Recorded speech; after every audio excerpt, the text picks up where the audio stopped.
ያው ተጫወትሽ እንደተለመደው ተሸነፍሽ ኖርምዬ በዚህ ውጤት ብዙ እንዳትደሰት ያርሰናል ለጋፊ ገባህ አይደል እኛም ይሆናል እነሱ ማውራታቸው እንዲያሳፍራቸው ቢያረጋቸው ነው እንጂ እኛን ያን ያህል ሊያስደስተን የሚገባ አይነት ውጤት አይደል ምን አገባን ገባህ አይደል ምን አገባን አንተ ይየልክ አይደል የራስ ስራ አለበት ተረዳኝ አይደል ከጫዋታው ግን የተገነዘብነው ነገር ማለት ነው ምንም አይነት ታክቲክስ አያስፈልግህም ብሩኖ ካለህ ማለት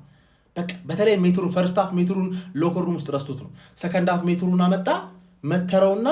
ለካሰሚሮ ጎል ማን ምን እሺ ነው ማን ዴ ገባርለ ቀይ ስለወጣብሽ ነው እንጂ ካምባክ ሰሪ ነበር አባቴ ገባሽ አይደለ ፈርስት ሃፍ ግን እንደዚህ የተጫወቱበት መንገድ ምን እሺ ነው ካልሽኝ ማን ነው 24 ቀን ለማንቸስተር ዩናይትድ ተጫዋች ጊዜ ከሰጣው ግልጽ የሆነ ነገር እኮ ነው ክለብ ይሄድበታል ወይ ደግሞ የትርፍ ቀን ስራ ምክንያቱም ሁለት ወር ደሞዝ እንዴት ይበላል ሳይጮት ሁለተኛ ወር ደሞዝ ይበላል ሳይጮት ገባርለ ክለብ ሄደበት አንዳንዱ ደግሞ ምናምን ፓርት ታይም ስራ ምናምን ሰራበት እንጂ ኖርማል ነው ኖርምዬ ነው ምንም ቅር እንዳይልሽ ሶስተኛ ቦታ ያንቺ ነው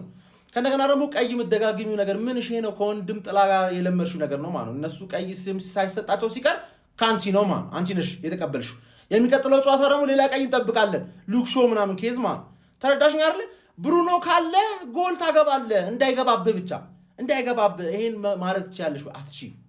ስለምናቀማ ወይኔኛ እንደ ብሩኖ የተጫዋች ቢኖርኩ ስለማይገባብንማ እኛ አንድ እናገባለን ቢያንስ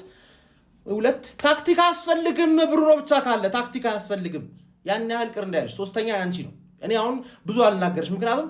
ሁለት ለባዶ የተመራሽ ቀይ ወጥቶብሽ